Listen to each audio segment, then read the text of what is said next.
Olá, estamos iniciando mais um Em Frente à Realidade, o nosso programa de debate aqui dos problemas sociais. Eu tenho aqui Dori Silveira, que é advogado, ciclista, né, que a gente coloca nessas discussões.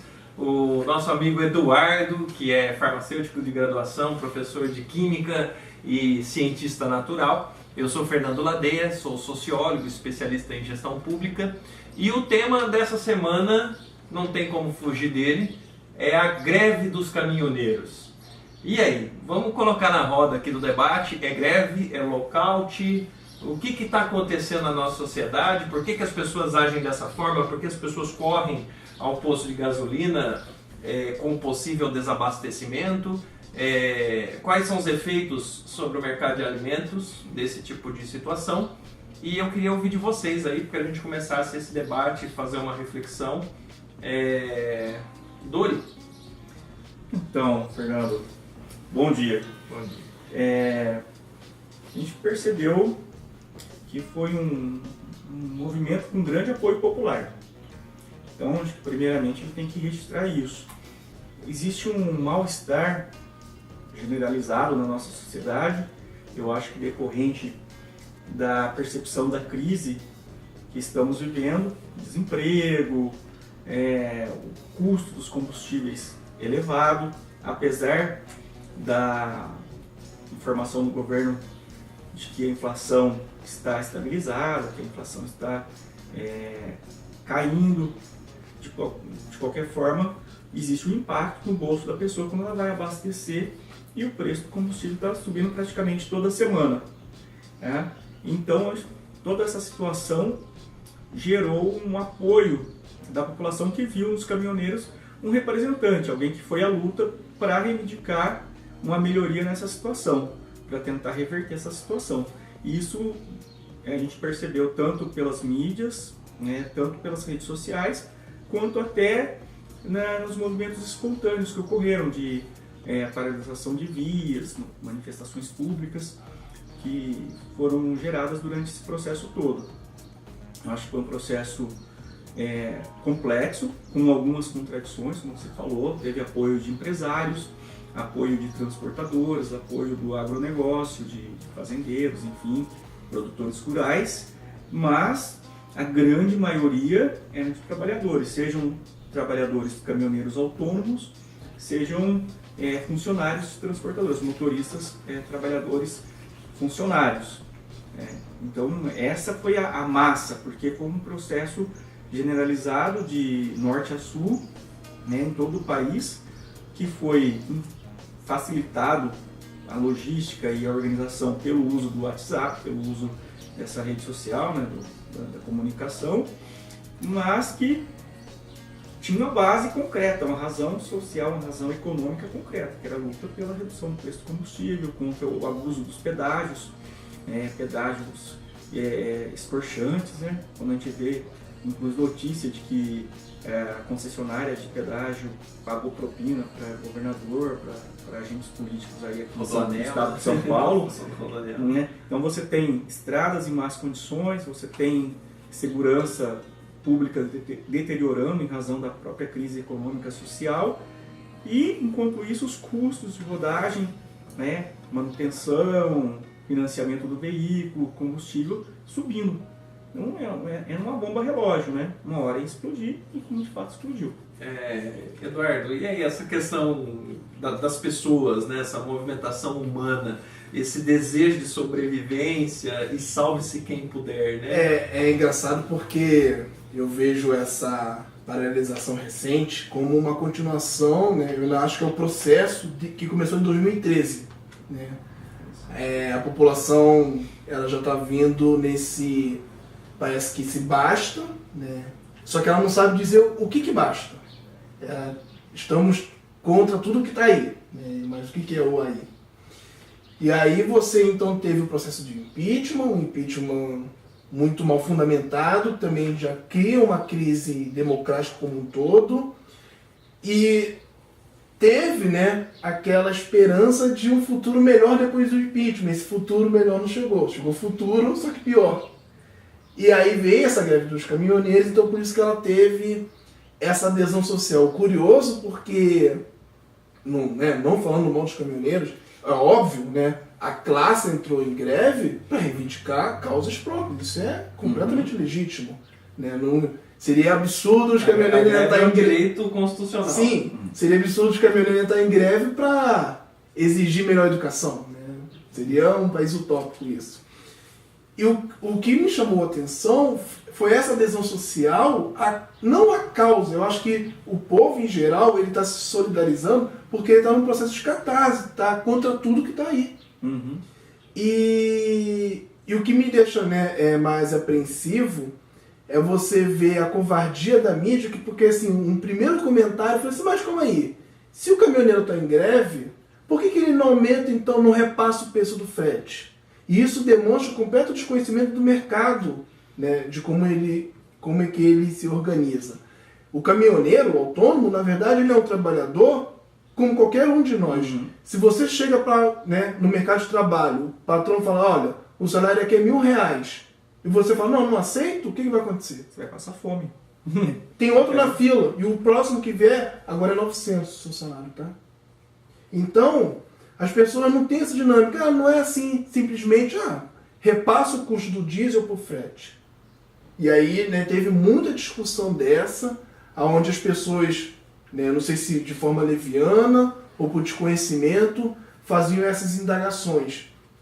E aí, por conta dessa greve toda, teve essa adesão das pessoas, e o pior foi isso, né, que eu vou até fazer uma historinha aqui. Todo mundo acha que conhece mamute. O que aconteceu com o mamute? Extinto. O tigre dente de sabre foi extinto. E o mais curioso é o seguinte, se você pegar um ser humano para lutar contra um mamute, óbvio que o ser humano vai perder. 10 seres humanos vão perder. O tigre dente de sabre também. Só que, olha que curioso, a sociedade humana ela reinou no planeta Terra. Não pelo indivíduo, mas pelo conjunto. Coletivo. Pelo coletivo. E a gente esquece que se a gente, né, tentar lutar de forma individual, a gente sempre vai perder. Como a gente perde para toda a natureza. Mas no momento que a gente trabalha em conjunto, a natureza mostra que a gente conseguiu, né, ser um dos melhores animais no planeta Terra. A gente vem construindo. Nossa discussão, a gente tem um grupo de WhatsApp aqui do programa, né? O grande embate era, é greve, é lockout, é o misto das duas coisas e para onde a gente vai caminhar nesse movimento? Esse movimento vai atingir o seu ápice de derrubar o presidente da República, de construir novas bases para a sociedade, ou vai esfriar após a retirada dos caminhoneiros, né? Eu defendi de inicial assim, com base observando o mercado de carnes, né? Observando o mercado de alimentos há algum tempo, inclusive a própria Sadia, Perdigão, que são as grandes aí do monopólio das carnes no Brasil, já tinham anunciado férias coletivas dos seus trabalhadores para junho, né? Começando agora em junho e parando todo esse setor para ver se havia uma recuperação do preço da carne, porque a carne vinha caindo, né? O preço do frango vem... Deixa eu abrir um parênteses que as pessoas talvez não entendam, né? O Brasil ele está com um problema, não digo sanitário, né? Mas a razão é essa, de que a produção nossa não consegue escoar, e aí a lei do mercado é o quê? Quando você tem uma oferta muito grande, né? Então o Brasil não conseguiu exportar e essa carne ficou tudo no mercado interno.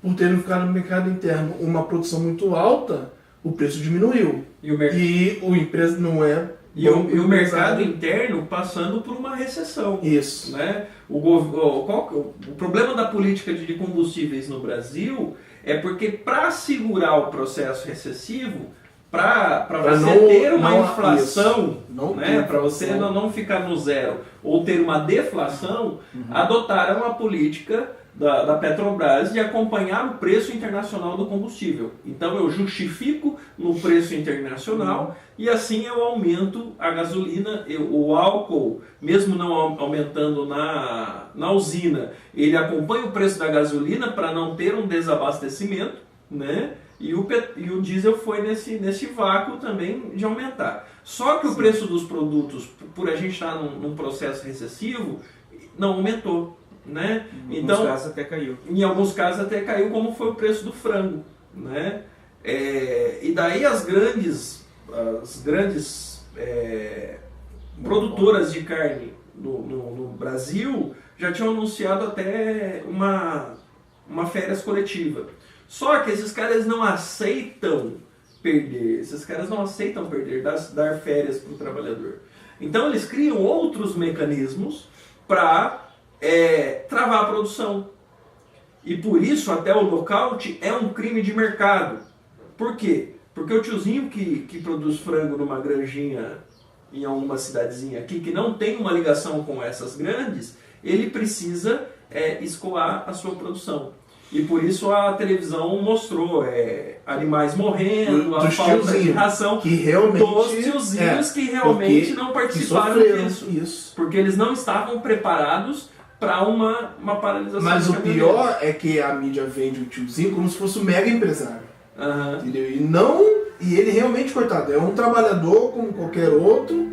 E o mega empresário que é a BRF, que são, né, o oligopólio ali, você vê que não passa na televisão, é incólume.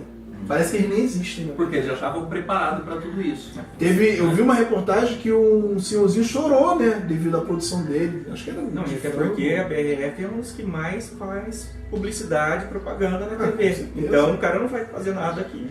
E daí esse caminhoneiro que realmente é autônomo, que sobrevive do preço do frete, né? Ele está entrando em desespero, porque também houve um superfinanciamento de caminhões, tanto para a transportadora quanto para autônomos, na época da marola da crise, que esses caminhoneiros não estão aguentando pagar o seu financiamento, o financiamento dos seus caminhões. Né? A margem de lucro dele. Então eles estão desesperados porque eles estão endividados. Né? Então qual que é a saída? Ele vai pro embate. Só que o problema é que hoje esse autônomo que não está ligado a uma grande empresa, a uma grande transportadora, é 30% dos caminhoneiros no Brasil. Né? Nós passamos de 2 milhões de caminhoneiros, nós temos um mercado saturado de caminhoneiros, é meio como um efeito Uber para o taxista, né? Você para o próprio motorista do Uber também. Para o próprio motorista do Uber, que é precarizado. Concorrência, né? Nós estamos vendo uma uberização das profissões, né? Sim. Até a diarista hoje é contratada através de um site, né? E esse dono do site, de certa forma, é um mecanismo mais inteligente de aproximar as pessoas, aproximar o frete, da logística e etc. Só que acaba precarizando o trabalhador. Né? E o trabalhador é afetado nesse processo. Não sei se eu estou cortando muito, mas, por exemplo, isso foi de ontem, na verdade, né? Que o Pedro Parente caiu. E ele caiu talvez mais pela... presidente da Petrobras. E ele caiu talvez mais pela forma que o governo fez para atender os caminhoneiros, que foi o uso da tabela sobre o diesel. Aí que eu venho perguntar para vocês, será que daqui, né, outubro tem o quê? 6 meses? 3 meses aí? 4 meses. 4 meses. Será que a gente talvez crie outras crises? Por que eu estou dizendo isso? Eu acho que na bomba esse preço do diesel não vai se manter. E aí, será que os caminhoneiros vão voltar? Será que eles vão ter força? Será que eles vão ter apoio dos empresários? Dos grandes empresários nesse momento? Então, Fernando, você falou aí da questão do lockout. Então, eu li algumas análises dos estudiosos, Rui Braga, professor sociólogo da USP, do Nildo Urix, que é professor economista da Universidade Federal de Santa Catarina, e algumas lideranças aí da sociedade. Diante de tudo isso, a análise que a gente teve assim majoritária é de que foi um movimento, sim, com o apoio dos empresários, um apoio dos grandes transportadores e apoio inclusive dos produtores rurais. Por quê? Porque esses setores estavam sofrendo com a política de preço da Petrobras. Essa política de manter o preço do combustível atrelado, regulado pelo mercado internacional, flutuando de acordo com o mercado internacional. Afeta diretamente esses setores capitalistas, setores burgueses nacionais. Ou seja, os donos das transportadoras, o setor de produtor rural, que depende muito do transporte para levar a mercadoria, o produto da área rural para o mercado, etc.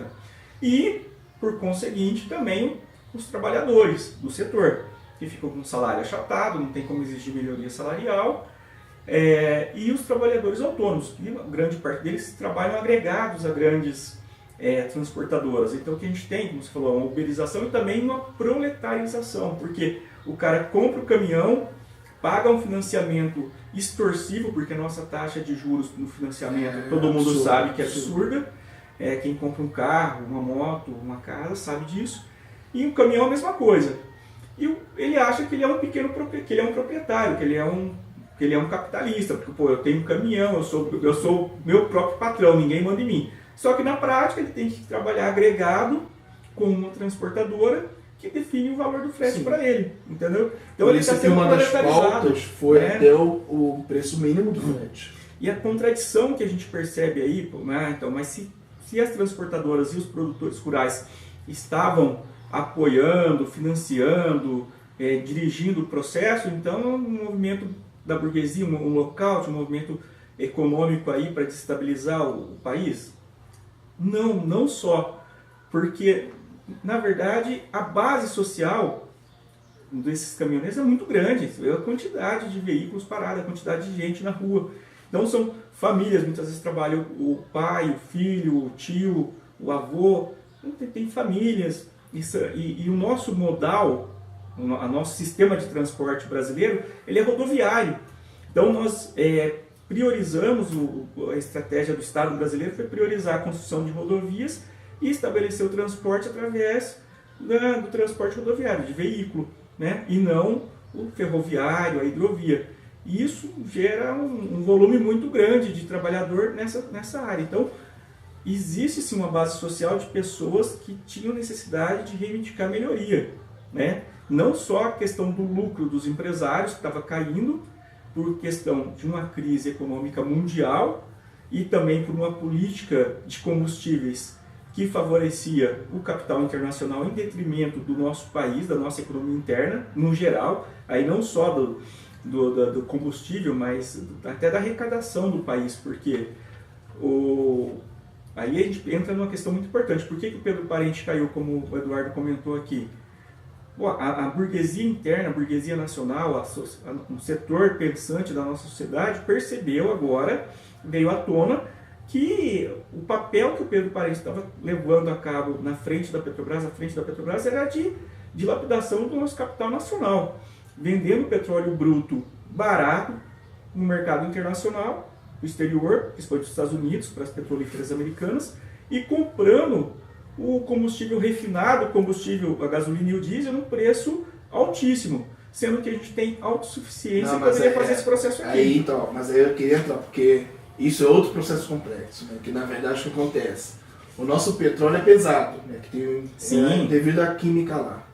Só que as nossas refinarias não são para processar esse petróleo.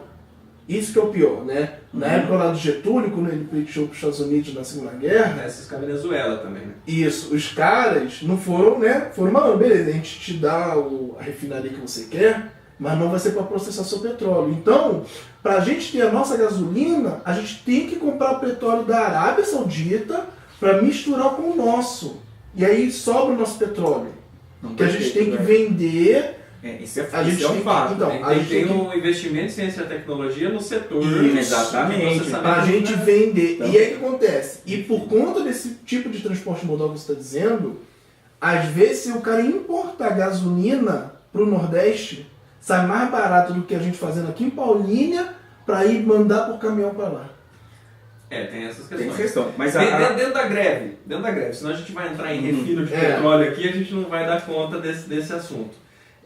Eu bati muito na questão do lockout, né, nas redes sociais, tudo, até contrariando as avaliações de muitos especialistas da esquerda, né, do que acontece.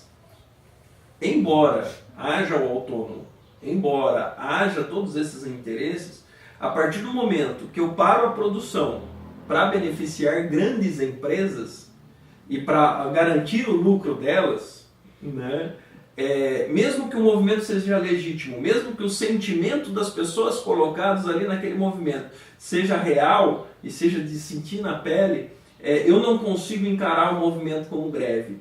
né? Porque o que originou, o que startou, o que manteve todo esse aparato estrutural, o objetivo desse movimento, na verdade, não era reduzir o frete para reduzir o preço dos produtos para o consumidor, e sim reduzir o frete para garantir o lucro das grandes empresas. E por isso que eu peguei pesado na questão do local. E a consequência pior foi aquilo que a gente já conversou, que foi o aumento artificial dos preços no final. A gente vai ver agora no decorrer que o preço não vai voltar ao mesmo patamar que era antes da greve. Duvido. Isso é importante.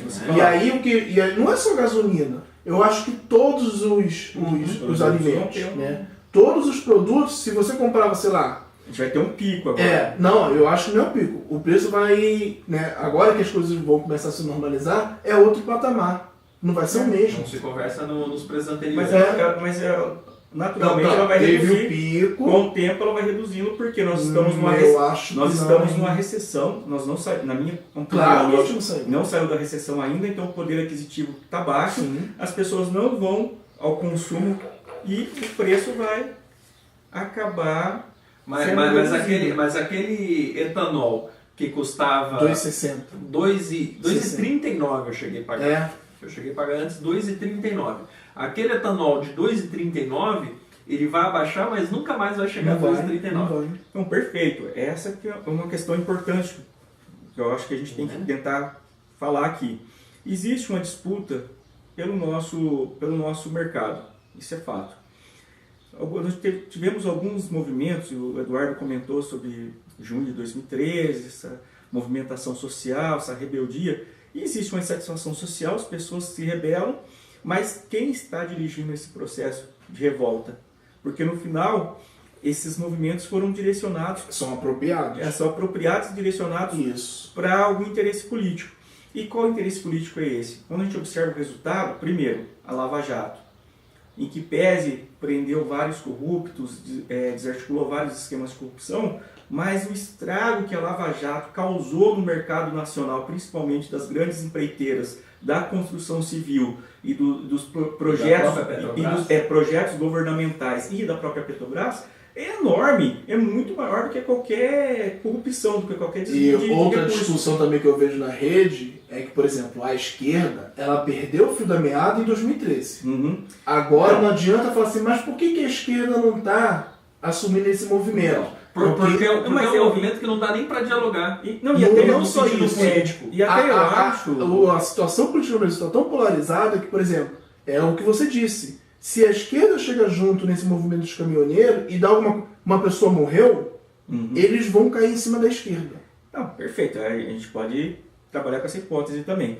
Mas eu vejo que esse processo da Petrobras, esse processo entreguista, que a gente está comentando combustíveis, que não dá para se aprofundar muito aqui, mas de vender o petróleo barato e comprar a gasolina cara, tem mais do que essa questão da nossa capacidade de refino, que dá para fazer investimento em ciência e tecnologia, dá para fazer até uma parceria com as refinarias internacionais, com as grandes petrolíferas, para fazer aqui o refino com conteúdo local, que era uma política do governo Dilma, de trazer as grandes empresas para cá, não precisava ser estatal. As empresas particulares, privadas, viriam para o Brasil e construiriam aqui as suas refinarias, mas com uma política de conteúdo local, ou seja, uma parte da maquinária delas teria que ser construída no Brasil, gerando emprego e investimento em ciência e tecnologia. É assim mesmo. Perfeito? E automaticamente um produto barato no final, um combustível barato, que seria produzido aqui, com o nosso petróleo, com a nossa mão de obra, então, ou seja, pagando imposto aqui no Brasil. Então, isso tudo foi desarticulado com esse processo da Lava Jato. E depois, posteriormente, nós tivemos a Operação Carne Fraca, que desarticulou nossos frigoríficos e gerou que essa questão fitossanitária no mercado internacional, de restrição aos produtos nacionais. Então, vários países bloquearam a compra de carne brasileira, vetaram a compra de carne nacional, carne, frango, suíno, enfim. E isso gerou um aumento dessa crise que nós estamos vendo. Então, existe uma política deliberada de alguns setores do Estado, seja Polícia Federal, Judiciário e uma parte do governo. E o envolvimento internacional, né? Obviamente. Porque prejudicar... Alguém vai ser favorecido com isso. A JBS Friboi, ela virou a maior processadora de carne do mundo. E começou a agir nos interesses norte-americanos de carne. Então, quando você pega esses eventos, essas operações da Polícia Federal, do Judiciário, e você vai concatenando elas e articulando e vendo as consequências para esses setores fortes da nossa economia, você percebe que tem um ataque.